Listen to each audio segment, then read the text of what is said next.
acheté cette Switch 2? Je me souviens plus. C'était fin juin ou début juin. Et ça fait combien de temps que je ne l'ai plus touché? C'était il y a une semaine, ou il y a un mois, ou 2 ou 3 semaines. Excusez-moi. Bonsoir, c'est Ice Minotaur. Bon, j'aimerais que l'on fasse un petit bilan de la Switch 2. Et le résultat est vraiment pas fameux. Je n'ai que très peu touché à cette console, et encore moins hors tournage et hors streaming.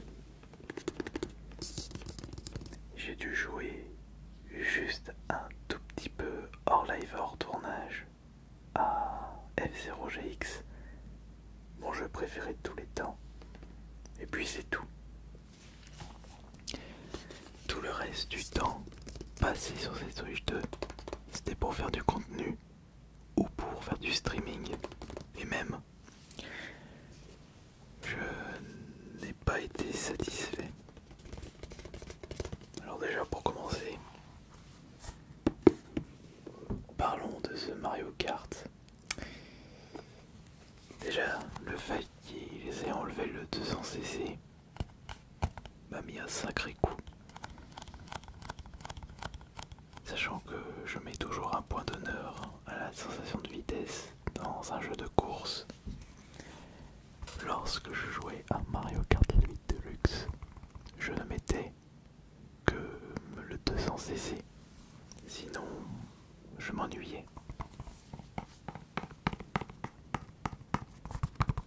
Je ne sais pas si c'est vous, mais j'ai l'impression que ce micro est moins sensible que celui-ci.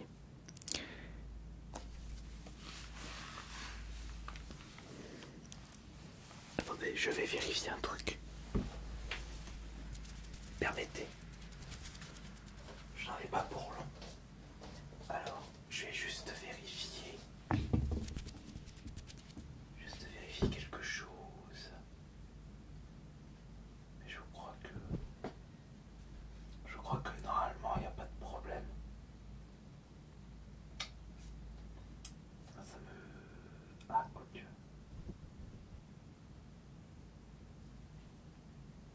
Ah, ouais, on dirait qu'il était moins puissant.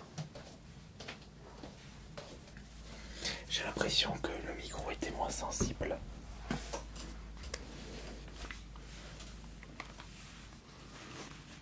Essayons. Est-ce que là... Ah, oui, là il est... Là j'ai l'impression qu'il est un petit peu mieux. Bon, revenons à nos moutons. Concernant cette Switch 2, vous de votre côté, qu'est-ce que vous pensez après presque 2 mois de commercialisation? Est-ce que vous êtes satisfait de cette Switch 2? Bon, finalement, est-ce que je m'attendais à beaucoup de cette console? Est-ce que de base j'ai été tenté par acheter cette console? Pour vous admettre la vérité, si je n'avais pas la chaîne YouTube, jamais je n'aurais acheté cette Switch 2. Je l'ai uniquement acheté pour faire du contenu. Et c'est vrai que de ce côté, j'en suis satisfait. Et c'est pour ça que je vous propose une vidéo dédiée. Mais Mario Kart World, je ne l'ai pas du tout aimé. Il est lent, il est ennuyeux. Il y a beaucoup de choses que j'aimais dans le Deluxe qui n'y sont pas. Le mode en ligne. Non merci.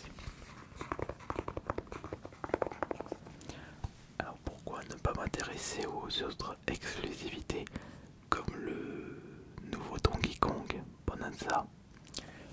Je suis désolé, mais quand j'ai vu quelques gameplays de ce jeu, et surtout lorsque j'avais écouté la bande son, je suis désolé, mais une bande son pouet ça ne m'intéresse plus du tout.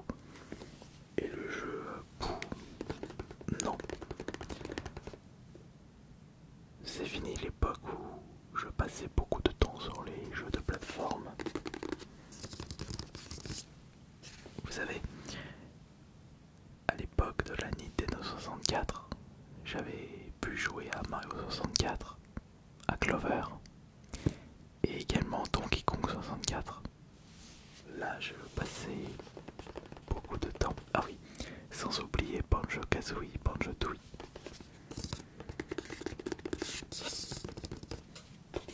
Il est vrai que le dernier Donkey Kong se rapproche de Mario Odyssey, mais même le Mario Odyssey, je l'ai trouvé moins bien que Mario 64, Mario Sunshine ou Mario Galaxy.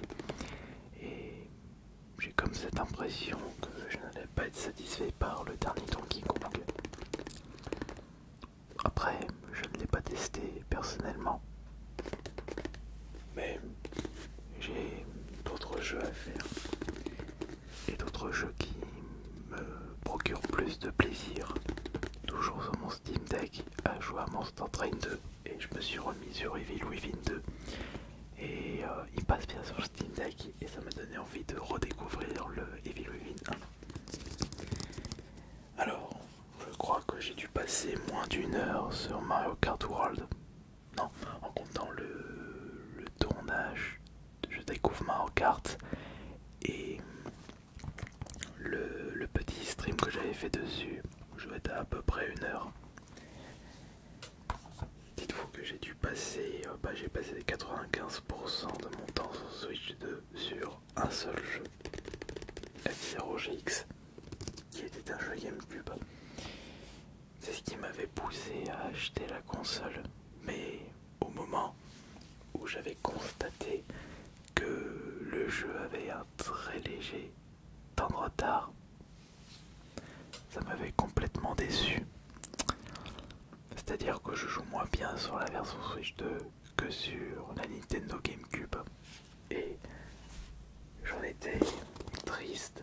Enfin, j'en suis ressorti triste parce que moi qui voulais rejouer à mon jeu préféré de tous les temps avec des meilleurs graphismes, et bien ça tombe à l'eau. Je suis bon à rester sur les émulateurs. Ouais, mais je possède le jeu en version physique l'original, donc j'ai pas de problème de ce côté-là. Puis même, j'avais acheté l'abonnement pour pouvoir jouer à F-Zero GX avec la console virtuelle GameCube intégrée dans la Nintendo Switch 2. Mais déjà, quand je constate que je joue moins bien que la version d'origine, j'ai l'impression d'avoir jeté de l'argent par les fenêtres. Et parlons-en des manettes, s'il vous plaît. Comment pouvez-vous jouer correctement avec des Joy-Con? Le problème n'a pas été réglé. C'est toujours aussi misérable de jouer avec ça. Et je constate que j'ai, je crois, un souci de fabrication. Écoutez le joystick 3.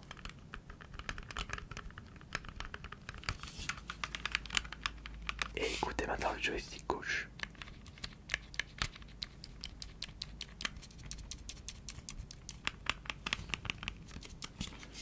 Il y a quelque chose qui j'ai l'impression est coincé.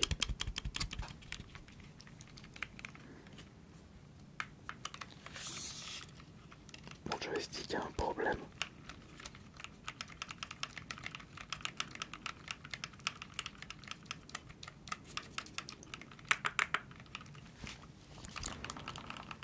Ça c'est un véritable problème.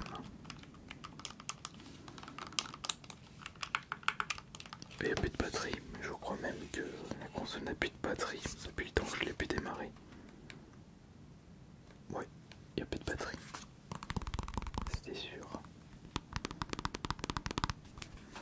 Puis de toute façon, heureusement que l'on peut jouer avec la manette Switch Pro de la première Switch. Puis même ça, quand on a l'habitude de jouer avec les manettes Xbox, avec le Steam Deck et la manette PS5, tu vois que Nintendo c'est à la rue. Que ce soit du côté des manettes de la console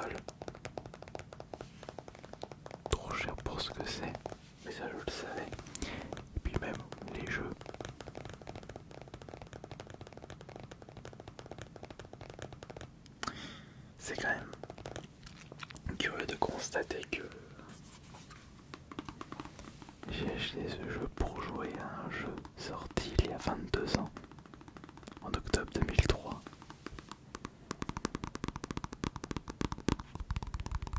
Et ce qui me fera toujours marrer, c'est quand je streamais de la Switch 2, j'ai passé tout mon temps sur les OGX et je disais que j'étais en train de jouer à la Switch 2.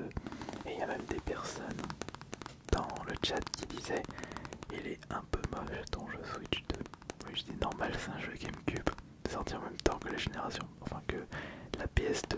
Et je reste en mode ça, c'est un jeu Nintendo qui était sorti à l'époque de la PS2. Oui, sur la GameCube. Il y a 22 ans. Pour ça, moi je vous parle en tant qu'ancien fan de Nintendo. J'ai grandi avec Nintendo. Je sais ce qu'ils ont été capables de faire durant toutes ces années.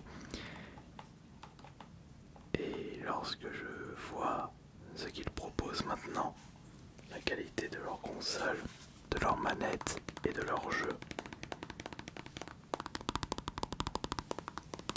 ce n'est plus fait pour moi malheureusement.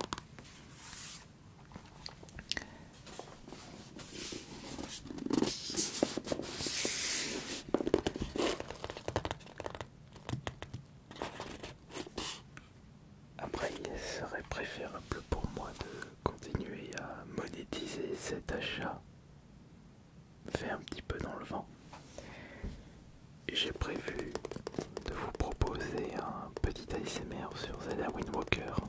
Faut bien rembourser l'abonnement premium Nintendo. Mais faire une vidéo ASMR sur Mario Kart World, non. Après, peut-être qu'il y aura des prochaines exclusivités Nintendo Switch 2 qui peuvent m'intéresser plus tard. Oui, très certainement. Non, pas le Metroid. Il m'intéresse pas.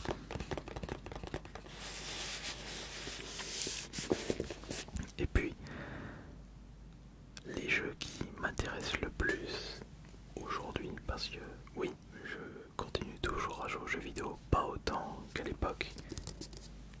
D'ailleurs, je suis très en retard sur les triple A. Je suis focalisé sur la scène indé. Mais je constate que les jeux qui m'intéressent le plus aujourd'hui appartiennent à la scène indé. Je joue à fond à Monster Train 2. J'attends Tomato Souls 2. J'ai passé un agréable moment The Wavering Rooms. Vivement Slay the Spire 2. La version 1.0 d'Hades 2.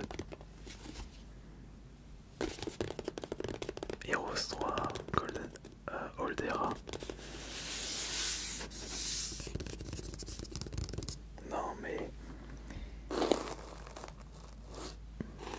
y a plein de jeux qui ne seront jamais sur Switch 2. Ou alors ils seront proposés à des prix très forts. Au prix fort. Des jeux que vous pouvez trouver sur Steam pour 2-3 euros sont vendus sur la Switch 2 à 20-30 euros, car il n'y aura pas de réduction.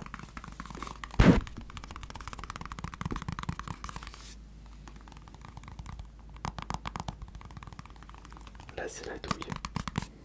C'est le problème du marché des matériels sur console. Les promotions se font très rares, et même en période de solde, les jeux ne seront pas proposés à des prix aussi attractifs que sur le marché Steam. Écoutez, franchement, sur le marché Steam, là pour les soldes été 2025, j'ai vu déjà des triple A très populaires à 2-3 euros, des jeux indés à moins 50 jusqu'à moins 90%, des trucs qui valent 20-30 euros en dématériel dans les boutiques PSN, Xbox et Switch.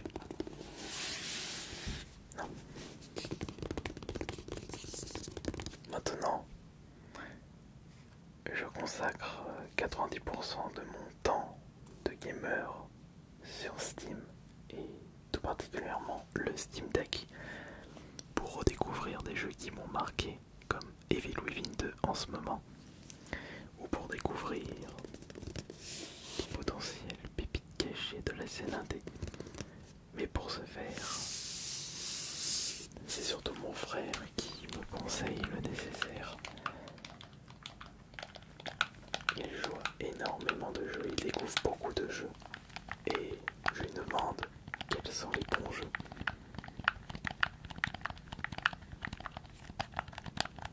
Puis même, par rapport au triple A, le dernier que j'ai fait, si on enlève Mario Kart, je crois que c'était Silent Hill 2. Il y a limite que les Survival Horror qui me potent en triple A. J'avais grandi avec Resident Evil et Silent Hill aussi. J'ai même grandi avec les jeux Nintendo, faut surtout pas oublier ça. Mais ça c'est terminé.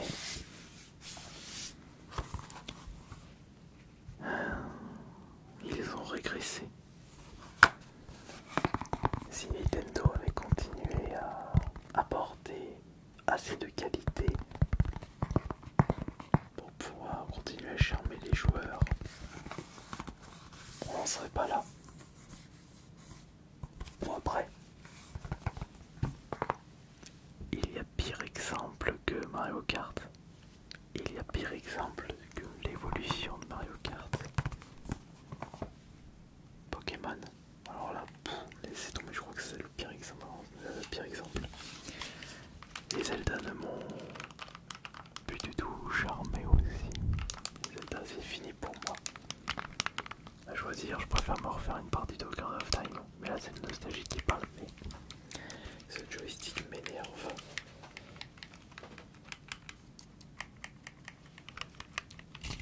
Écoutez, gauche, haut, bas, droite. Et là, gauche, bas, haut, droite.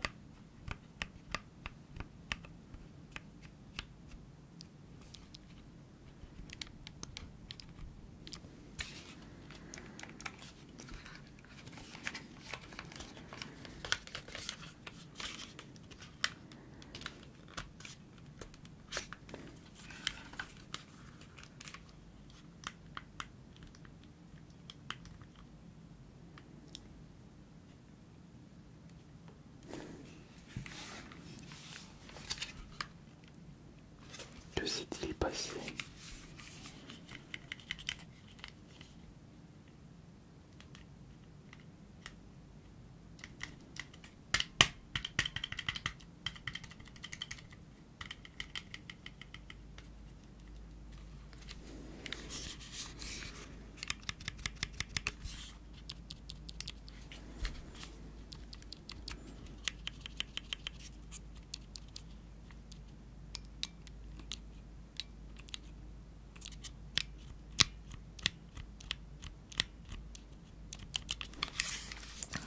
Ça aussi, ça me frustre.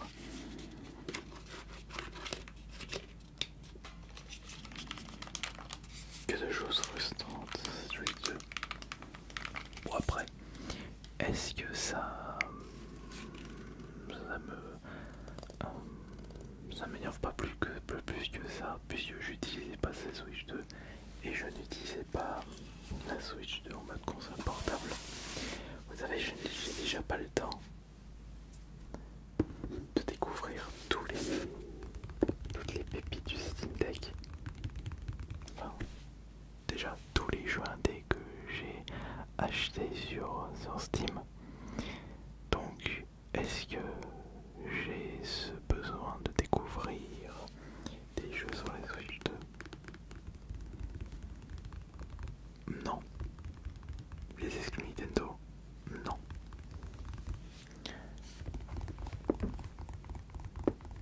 Sauf s'il y a un prochain F0GX. Puis même, regardez, même pour la nostalgie, j'ai déjà plus envie de jouer à 0GX. Ouais. En bref, sa Switch 2 n'était pas vraiment un bon achat en tant que joueur. En tant que créateur de contenu, c'est